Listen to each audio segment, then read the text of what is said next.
পূজা নির্বিঘ্নে হয়, এই জন্য আমাদের সকল ধরনের প্রস্তুতি নেওয়া হয়েছে।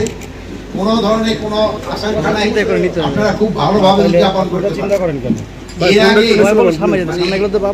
ওই সরকার আমলে 2 কোটি টাকা চলে যায়, এবার কিন্তু সরকার দিচ্ছে 5 কোটি টাকা।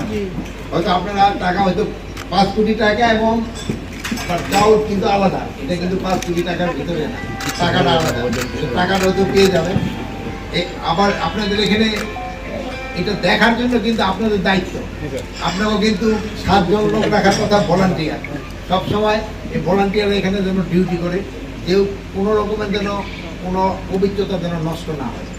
আর একটা খেয়াল করবেন, মণ্ডপের পবিত্রতা কিন্তু রক্ষা করতে হবে। অনেকে জুতা নিয়ে উপরে উঠে যায়, এদিকে কিন্তু আপনাদের খেয়াল করতে হবে। এটা হলো ধর্মীয় অনুষ্ঠান, এটা ধর্মীয় পবিত্রতা রক্ষা করতে হবে। এটার জন্য আপনাদের সবাই সাহায্য এবং সহযোগিতা দরকার। আপনারা এটা করে যাবেন।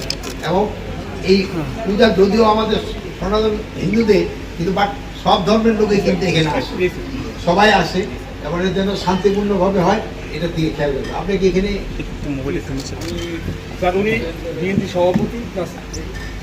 এটা আপনার একটা বড় দায়িত্ব, এইগুলি দেখা, বুঝছেন? এবং আপনাদের এখানে মাদ্রাসা যারা আছে তাদেরও বলবেন, তারাও এখানে দেখেন। সভাপতি শেষ, সেক্রেটারি সভাপতি